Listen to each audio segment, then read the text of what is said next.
Salut les Tesla fans, mais je suis tellement content de vous retrouver après ce long confinement incroyable, presque 2 mois où on est resté enfermé. On nous l'aurait dit avant, hein, personne n'y croyait, mais bon, c'est pas grave, le sujet n'est pas le confinement du tout. Par contre, ma pauvre voiture, elle a été confinée et elle est restée au garage pendant cette semaine, effectivement, parce que j'ai été sérieux, j'ai pas bougé, j'ai respecté les règles et ça fait que j'ai pas roulé. Alors c'est un plaisir énorme évidemment de la retrouver et de vous retrouver vous aussi pour continuer l'aventure Tesla Fan Car avec des nouvelles vidéos, des nouveaux sujets et des rencontres. Et en fait ça va commencer justement avec une belle rencontre, puisqu'on a tous tellement envie enfin de pouvoir sortir et de se promener. Il fait tellement beau en plus. Que nous avons un superbe rassemblement, donc il y a un groupe Tesla PACA qui est très actif, voilà, avec des membres super sympas, et donc demain on se retrouve à Orange pour faire un petit tour dans le Luberon et aller visiter quelques villages et surtout se retrouver. On respecte les règles, on sera 10, voilà, et puis je crois qu'il y aura pas mal de modèle 3, on va voir ça demain. Je vais vous filmer ça, des petites interviews, on va discuter, je vais discuter un peu avec tous les collègues, voilà, pour vous donner des différents ressentis et pas que vous ayez uniquement le mien. C'est un petit peu le but de cette vidéo, de cette première vidéo après le déconfinement. Donc je vous dis à tout de suite pour le rassemblement Tesla. Voilà, c'est parti dimanche matin pour retrouver les copains et on va commencer donc par regarder. Voilà, je dois arriver avec 24%, j'en ai que 44 aujourd'hui dans la batterie. Je dois arriver avec 24%, mais, alors en même temps je travaille avec l'autopilote, hein, mais aujourd'hui, grosse journée de Mistral. On a un bon Mistral à plus de 60 km/h, avec donc des rafales qui doivent monter bien plus. Donc voilà, ça c'est toujours intéressant de regarder. Énergie, trajet, donc il nous prévoit d'arriver avec 24% et on verra avec combien on arrive. Et vous allez voir que déjà sur combien on a dit 70 km de trajet, et on risque d'arriver avec moins de 24% évidemment, parce que le vent est, pour toutes les voitures hein, évidemment, un terrible ralentisseur. Puis là on l'a en pleine face. Sur toute la 7 qui remonte évidemment sud-nord, et le Mistral est à un vent du nord, nord-ouest pour être précis. Donc ça impacte fortement l'autonomie, et la voiture ne connaît pas encore aujourd'hui, ou en tout cas Tesla n'a pas fait des liens entre les conditions météo et la prévision d'arrivée, la prévision d'autonomie à l'arrivée. Peut-être la température, hein, c'est toujours une question, mais en tout cas pas le vent, ça c'est sûr, ni la pluie. Donc on va regarder, voilà, avec 24% à combien on arrive au final. Et on regardera aussi, là je suis à 200 Wh depuis que je viens de partir. Et on regardera la consommation, voilà, qui devrait, bon, sur autoroute 200 Wh, normalement on est plutôt à, bon, ça remonte un peu hein, aussi sur la 7 si vous vous souvenez de mes précédentes vidéos. Donc on est plutôt entre 180 et 200, et là je pense qu'on va dépasser largement les 200, évidemment en respectant la limite. Vous voyez, même je suis pour l'instant qu'à 120 km/h pour pouvoir vous parler et garder bien le contrôle de ma voiture. Allez, on se retrouve tout à l'heure sur la route.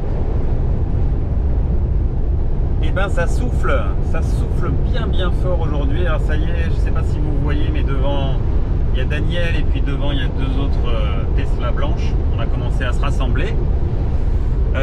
Voilà, maintenant il prévoit une arrivée avec seulement 20%, une consommation de 239. Donc voilà, plus 20% de consommation avec ce gros Mistral qui est si caractéristique de notre région. Voilà, il faut le prévoir quand on fait des longs voyages, mais maintenant avec tous les superchargeurs, c'est pas vraiment un souci. Mais voilà, donc la voiture, elle ne le sait pas, évidemment, qu'il y a ce Mistral, et au lieu des 24% annoncés, vous voyez que sur seulement 45 km, on a déjà perdu 4% d'autonomie supplémentaire à cause du vent, hein, parce que je roule à 130. Et normalement, la prévision de l'autonomie est excellente sur la Tesla. Voilà, sauf conditions météo comme aujourd'hui. Voilà, nous sommes tous arrivés au superchargeur d'Orange. Comme vous pouvez le voir, le vent est absolument incroyable dans l'arbre derrière. Donc voilà, les 7 Tesla Model 3 qui se sont réunis. Et puis je vais vous montrer quelques jolies petites images de notre road trip. Et puis ensuite, je vais faire 2 vidéos, en fait, celle-ci avec une discussion avec Jean-Marc dans la voiture. Et puis ensuite, il y aura une deuxième vidéo avec une discussion avec Olivier sur sa voiture Tesla Model 3 qui est très très particulière. Voilà, donc restez après les petites images pour la discussion avec Jean-Marc. A tout de suite.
Alors j'ai laissé le volant à Jean-Marc pour on poursuit notre petit road trip vers l'île sur la Sorgue. Pourquoi je lui ai laissé le volant? Parce que Jean-Marc il a eu la mauvaise idée de vendre sa Tesla hier. C'est ça, ouais. Et donc tu avais une Model 3 long range bleue avec l'attelage, une des toutes premières, et puis tu l'as laissé partir hier après-midi, ouais, parce que tu vas en acheter une autre. Voilà. Et plutôt une perf. Plutôt une perf, et on va voir. Si j'ai l'occasion de trouver une perf, je prendrai une perf. J'étais déjà séduit par les performances de la long range. Là, à la tienne, il y a le boost dessus. On a déjà une différence qu'on ressent pas mal. Après, pour l'instant, ça porterait sur une perf, mais moi, ce qui est intéressant, c'est d'avoir un attelage. C'est pratique tous les jours. Donc ça, tu l'auras pas. Et ça, sur les perfs, on peut pas l'avoir. Voilà. Donc là, effectivement, c'est ton dilemme en fait de la semaine ou du mois. Est-ce que je prends une perf avec je perds l'attelage, ou bien est-ce que je reprends une long range? Et en fait, si tu fais ça, c'est aussi, et c'est pour ça que je voulais en parler avec toi, c'est parce que tu vas déménager dans les Bouches-du-Rhône. C'est ça. Et les Bouches-du-Rhône sont toujours un département qui aide à la mobilité électrique et qui finance à hauteur de 5 000 € tout achat de voiture électrique, quelle que soit la marque, quel que soit le montant. En tout cas, il n'y a pas de montant de limite supérieure. Quel que soit ton revenu. Quel que soit ton revenu. La seule condition, c'est de la garder 3 ans, de mettre un autocollant à l'arrière. Cet autocollant ne tient pas bien, donc de toute façon, il se décolle. Ça, c'est le petit message pour le conseil général. Il fallait investir un peu dans la colle. Et puis voilà, et puis ils le font ça assez vite, donc en fait c'est vrai que ça reste une belle opportunité pour tous les habitants des Bouches-du-Rhône. Donc si vous êtes dans les Bouches-du-Rhône et que vous cherchez une Tesla, n'hésitez pas à en profiter et à faire un dossier sur le site du département des Bouches-du-Rhône. Je vous mettrai le lien dans la description. Et puis évidemment, si vous commandez une Tesla, n'oubliez pas d'utiliser un lien de parrainage, et vous en trouverez plusieurs dans la description, celui de Jean-Marc, celui d'Olivier, et d'autres éventuellement qui nous ont rejoints aujourd'hui lors de ce road trip. T'as pas envie de la Y parce que il roule trop près, donc ça sonne un peu. de la précédente voiture. T'as pas envie de la Y parce que toi, SUV ça t'intéresse pas. SUV et puis... pour moi, ouais, ça consomme plus. Les performances sont un peu en dessous. Ouais. Le tarif est quand même supérieur de quelques milliers d'euros. Ouais. Donc la disponibilité ouais, est incertaine. C'est que l'année prochaine. Parce que l'usine allemande est toujours pas sortie de terre. Et qu'a priori, d'après les infos de Tesla, le marché européen serait fourni qu'avec l'usine de Berlin. Voilà. Donc on n'est pas prêt de l'avoir, pas avant l'année prochaine. Ouais.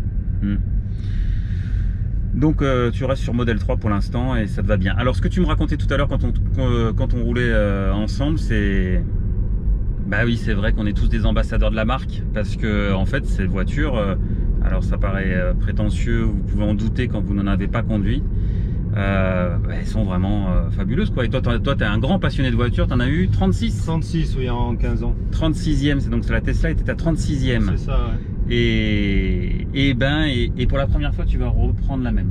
Tout à fait. Et même d'habitude quand j'ai une voiture, au bout de 4-5 mois je m'en lasse, ou sinon pour éviter de perdre trop d'argent dessus je la revends rapidement. Ouais. Et celle-là quand je l'avais, je ne cherchais pas du tout à la vendre ni à regarder d'autres véhicules parce que j'en étais amplement comblé. Il n'y a que là où j'ai eu l'opportunité de la mettre en vente pour essayer de faire un coup comme Olivier, de trouver une basse performance ou une gosse comme on appelle, parce qu'on s'habituait quand même un peu aux performances de la voiture, même si elles sont déjà très intéressantes. Et donc c'est pour ça que je vais rester dans la marque, parce que c'est vraiment un super véhicule quoi. C'est le meilleur rapport qualité-prix, performance, coût d'entretien du marché. C'est vraiment génial comme voiture. Ouais. Voilà, donc ça c'est vraiment la vie d'un passionné de voiture. Alors ça veut pas dire qu'évidemment on va rester attaché à Tesla toute notre vie, hein, et on espère surtout que les autres constructeurs vont se mettre à la hauteur, vont remonter à la hauteur de Tesla, qui garde toujours honnêtement une... Et toi, tu en as essayé plusieurs des véhicules électriques. Hein. Tu m'as dit que tu as essayé la 208, la Zoé, J'ai essayé la 208, la DS3 e-Tense, le DS7 Crossback hybride, le Jaguar E-Pace. Ouais. Et c'est vrai qu'aucun ne procure déjà ou les mêmes sensations. Vous n'avez aucun planificateur de trajet qui permet au Tesla d'être la voiture principale du foyer, de partir en vacances avec dans toute l'Europe sans se soucier de quoi que ce soit. D'ailleurs, par exemple, moi, la personne qui m'a acheté mon véhicule, c'était un propriétaire d'un Niro, et qui en avait marre de charger sur les, comment ça s'appelle, sur les chargeurs Unity parce que c'était pas fiable, ça allait lentement par rapport au véhicule qu'il avait. Et hier la personne est rentrée chez elle, donc sur Paris, et a été super comblée de pouvoir se charger rapidement sur tout le système de réseau qui existe de supercharge Tesla qui existe pour remonter dans la région parisienne quoi. Donc ça c'est vrai que c'est des avantages que j'ai souvent mis en avant, et tous ceux qui prônent et qui ont... Mais il faut vraiment, alors c'est dur, il faut vraiment y goûter et comprendre là qu'en fait il n'y a pas de stress quoi. Voilà, avec Tesla on n'a pas de stress dans la mobilité électrique. Avec ce véhicule, l'autonomie est déjà fantastique, on peut évidemment recharger chez soi, mais on peut voilà, voyager effectivement sans aucun stress. Et comme tu le disais, un super rapport coût-performance, entretien, prix évidemment du kilomètre. C'est ça. La voiture qui évolue en permanence, gracieusement en plus. Voilà. Qui s'améliore comme un smartphone. Si vous n'achetez pas un véhicule qui 6 mois après va être obsolète comme les 3/4 du temps, c'est un constructeur généraliste. Ou vous allez acheter au début peut-être un moteur en 110 chevaux, 6 mois après ils vont sortir le 160. Vous allez dire tiens je vais la vendre pour acheter le nouveau modèle. Chez Tesla vous avez des augmentations de puissance, des augmentations de fonction. Et c'est vraiment appréciable, votre voiture elle évolue en permanence et surtout gracieusement, ce qui est rare de nos jours. Ouais. Alors c'est vrai que là-dessus, et moi j'avais une Model S avant, et effectivement quand la Model 3 est arrivée, mais même avant les dernières Model S et Model X, et qu'elles ont été livrées avec le nombre avec 8 caméras au lieu de 1 ou 2, enfin à l'époque 2 sur les premières Model S, je me suis dit oula, là on est en train de louper un truc, et là il n'y aura pas de mise à jour. Donc c'est vrai qu'il y a eu un pas technologique, mais bon, aujourd'hui Tesla confirme que la Model 3 telle qu'elle est livrée aujourd'hui est une version, on va dire, définitive, prête pour la conduite autonome. Alors il va y avoir des nouveautés, évidemment il y aura toujours des nouveautés. On attend des plus grosses batteries, des 100 kWh de capacité de recharge, alors qu'aujourd'hui on a 78 fait la batterie. Donc ça permettra de repousser l'autonomie. On attend peut-être un mode ludicrous aussi, donc des performances encore améliorées pour ceux qui recherchent toujours plus de performance. Mais en dehors de ça, on va dire qu'on a une voiture qui est, voilà, Tesla a trouvé un bon équilibre qui permet effectivement, qui nous permet d'être rassurés et de se dire qu'on a acheté un véhicule qui va continuer à évoluer, notamment sur la conduite autonome, puisqu'on attend toujours des nouveautés là-dessus, et qui n'a pas besoin, qu'on va pas effectivement nous le déclarer obsolète demain parce que le véhicule n'est pas prêt ou il lui manque des choses. Donc ça, c'est effectivement aujourd'hui rassurant. Je pense qu'il y a une certaine stabilité. Alors je ne veux pas promettre et je ne dis pas, peut-être que demain matin Tesla annonce que désormais il faut 40 caméras autour et donc c'est fini, mais a priori c'est pas ce qui se dessine, et en tout cas depuis un an il y a vraiment cette stabilité. Il y a très peu de changements autour du hardware. J'en parlais aussi avec quelqu'un d'autre tout à l'heure lors des discussions pendant le déjeuner. On atteint un niveau de finition qui s'est amélioré aussi, ça c'est intéressant parce que c'était beaucoup de reproches qui étaient faits, notamment tous ceux qui viennent des marques allemandes et qui disent ouais, Tesla n'est pas à la hauteur. Alors oui, on reste peut-être en dessous d'un standard allemand, mais une fois encore, Tesla n'a jamais voulu aller au standard allemand. Je ne crois pas que c'était vraiment un objectif, contrairement aux fabricants français qui disent toujours ça y est, cette fois-ci on a atteint le standard allemand. C'est tout à fait ça. Mais oui, mais le standard allemand il évolue aussi, hein, donc ils sont pas bêtes là-bas, de l'autre côté de la frontière. Donc Tesla c'est pas ça. Tesla eux, ils ont une autre approche. C'est la conduite autonome, c'est un système de navigation fiable, plaisir de conduire. Un plaisir de conduire qui est de partout avec la réduction des CO2 où maintenant on n'a que des petits moteurs, pas de couple, rien, et là avec l'électrique et la puissance de ces moteurs électriques, on a du couple, c'est instantané, c'est puissant, et comme je le disais tout à l'heure, j'ai pas eu le temps de finir peut-être, il y a les véhicules que j'ai essayé dans d'autres marques, j'ai fait monter les vendeurs avec moi et ils étaient époustouflés des performances de la voiture et ils comprenaient très bien que j'allais pas leur acheter ni une 208, ni un Jaguar, ni quoi que ce soit, parce que la voiture elle est exceptionnelle par rapport à ce que eux ils vendent. Ouais. Bon après 208, Zoé, je veux dire c'est une autre catégorie aussi. Une autre catégorie, donc tout à fait. moi personnellement peut-être demain comme deuxième voiture, ça pourrait être très bien pour être en électrique parce que c'est tellement agréable. On n'a pas envie de retourner à la pompe, mais voilà, effectivement la Tesla ça reste une routière, elle est le prix est aussi au niveau de ces attentes là. Mais justement oui, mais par contre la e-Pace, oui, comment elle s'appelle, la Audi e-tron, non, elles sont pas à la hauteur pour des voitures qui valent plus de 80 000 euros, qui peuvent pas voyager, on peut pas voyager en toute sérénité. Ça c'est pas acceptable aujourd'hui. Voilà. Et c'est là où Tesla a vraiment un train d'avance avec notamment son réseau de superchargeurs propriétaires. Et puis une fois encore l'autonomie et ainsi de suite, les performances, la consommation qui reste extrêmement faible sur la Model 3. Enfin, voilà, un bel aboutissement. Et ce qui se dégage de ces rassemblements Tesla, c'est que les gens, oui, sont tous époustouflés, sont tous ravis de leur voiture, ne pensent pas à changer. Et ça, c'est assez rare. On a vu tout à l'heure un rassemblement Mini, on peut voir des rassemblements Porsche, il y a d'autres marques hein, évidemment qui sont fédératrices et où les gens sont satisfaits de leur voiture, mais je pense que voilà aussi Tesla aujourd'hui c'est une marque qui devient fédératrice et parce qu'effectivement c'est un plaisir de conduire qui est différent mais qui est tellement agréable au quotidien qu'on a du mal effectivement à envisager autre chose. Et puis voilà, et puis un écosystème, on l'a dit, les mises à jour, les nouvelles fonctionnalités, la conduite autonome, enfin l'autopilote aujourd'hui tel qu'il est livré. L'évolution encore de superchargeurs qui vont monter en puissance. Ouais, ça aussi. Je sais pas, une simplicité aussi. Enfin moi. Superchargé, pas besoin de code, de carte bancaire, mais la voiture s'est reconnue tout de suite. Voilà. En temps réel, on sait s'il y a de la place ou il n'y a pas de la place sur le superchargeur parce que c'est connecté.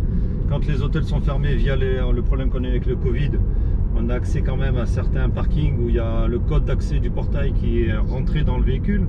Donc dès que vous vous approchez de l'hôtel où il y a le superchargeur, et bien à l'écran s'affiche les informations, vous tapez le code du portail et puis vous allez pouvoir charger tranquillement même si l'hôtel est fermé. Voilà. Et c'est là qu'on voit quand même que c'est je veux dire, derrière il y a une réflexion, il y a un aboutissement à faciliter le voyage et à effectivement à amener les choses différentes, mais parce que tout ça a été conçu dès le départ. C'est ça qui est vraiment intéressant quand on remonte à la genèse, c'est que Tesla est parti d'une page blanche Et c'est une société informatique qui a fait une voiture. Voilà, c'est pas une société automobile qui fait une voiture électrique. Et donc ça c'est une approche vraiment différente. Alors ils ont fait des erreurs, on peut tout, et il y en a qui le reprochent. Mais aujourd'hui, voilà, aujourd'hui on prend tous un plaisir énorme et on est dans une région magnifique pour profiter à plusieurs de nos voitures, rouler éco-responsable parce qu'on limite notre vitesse, même si on a des packs boost. et puis voilà, on prend un grand plaisir à discuter et à partager. Des rassemblements Tesla, il y en a plein, donc n'hésitez pas à aller sur les pages Facebook. Alors ça se passe principalement sur Facebook, hein. Mais sur Messenger aussi. Si vous voulez pas installer Facebook, vous pouvez avoir Messenger sans Facebook. Et il y a beaucoup de groupes, voilà, par région aujourd'hui. Il y a des groupes nationaux, des rassemblements, il va y en avoir plein. Il y en a eu, évidemment, ça s'est arrêté avec le Covid et avec le confinement, mais ça reprend avec le printemps. Donc n'hésitez pas à y participer. Si vous êtes vous-même possesseur d'une Tesla, n'hésitez pas à lancer des rassemblements ou à proposer et à faire visiter votre région. Voilà, ça reste des groupes de passionnés. Ça ne veut pas dire qu'on s'entend bien avec tout le monde, mais on n'est pas, c'est pas les bisounours. Mais en tout cas, il y a une vraie passion autour de cette voiture et autour des voitures électriques, parce que c'est ça qui est important. Avant tout, c'est non pas la voiture en elle-même, mais c'est le fait qu'on a tous pris la décision de rouler différemment et d'arrêter de polluer la planète en se déplaçant, puisqu'on peut le faire aujourd'hui de façon différente grâce à ces véhicules électriques. Sur ce, je pense que ça sera la fin de cette vidéo. Donc je vous dis à très bientôt pour une nouvelle vidéo. Portez-vous bien, surtout, c'est ça qui est le plus important. Respectez les gestes barrières. Vous voyez, je suis aussi respectueux. On n'a pas mis de masque, hein, mais on a tous bien respecté le confinement. Et puis voilà, on est à 1 mètre de distance parce que la Tesla, c'est une grande voiture. Donc tout va bien. Allez, sur ce, à bientôt les Tesla fans. Bye.